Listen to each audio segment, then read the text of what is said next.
Can you talk a little about that?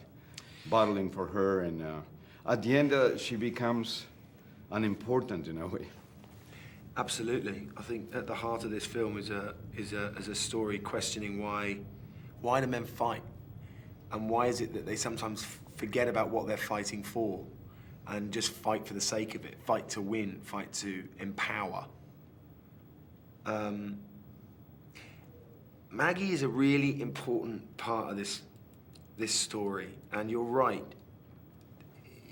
In a way, you could say, well, there are many ways to approach it. In a way, you could say, is there a Maggie? Who is Maggie? Is Maggie at all relevant?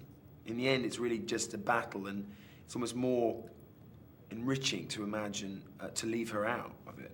At the same time, if you look at the role she plays, and you choose to include her into the dynamic of this duel, then she's kind of the ultimate puppet master, really. And then you suddenly open your mind up to, right, how much did she know was going to happen? Whose side was she on? How did she provoke it? Did she know that Milo was going back to take revenge? You know, I mean, I could raise all those questions. I don't know any of the answers, and I don't think Harold does either. The wonderful thing about what Harold does is leaves the ambiguity hanging. He uses it to enrich the air. He poses the question and leaves them to you, really. And each look at it gives you a different set of answers.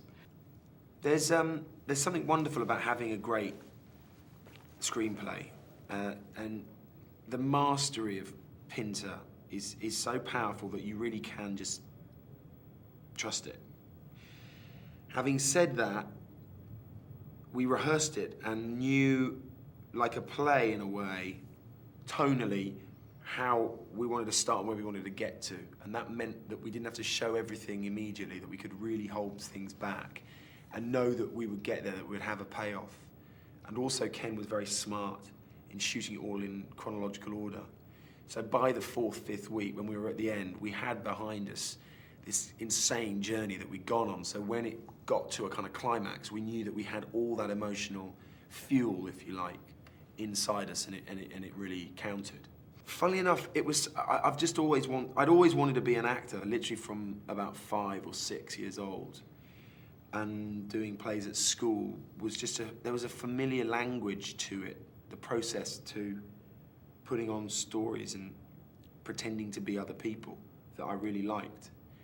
And I don't know, and I was quite good at it. And so I guess you like following stuff that people say you're good at. So I kind of followed it as a passion, and there was never a doubt in my mind that that's what I wanted to do and what I was going to do. It wasn't like an ambition, it was just more, that was the world I felt comfortable in, and it was a logical step after step. And yet when it becomes a reality, and when you think, oh, I could spend the rest of my life doing this, you know, this is my job, and when acclaim comes, if you're fortunate, then you suddenly do doubt it, because suddenly it is a job. Or perhaps people look at your every decision. Why are you doing that role? Why are you working with him or her? Or haven't you done that role before? You know, suddenly you do start to question why you're doing this job. And I've kind of been through that a bit in the last few years, but right now I'm luckily quite clear-headed about it, and I'm enjoying it. And like I said, it's what I know, it's what I understand. I'm all right at it, and people seem to enjoy me doing it, and it pays quite well. I mean, because... Yeah, for sure.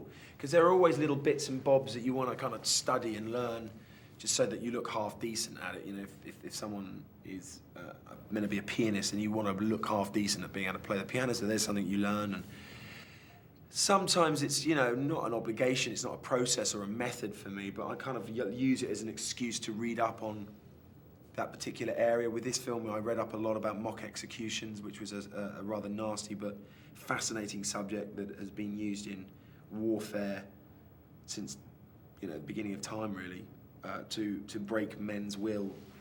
So that was something I learned. So yeah, I definitely learned.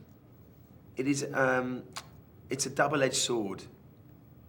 It's not something I particularly wanted, seeked, or relish, but it affords me the opportunity to work with some really exciting people, do the job I love, live a comfortable life, and continue to learn and experience interesting things.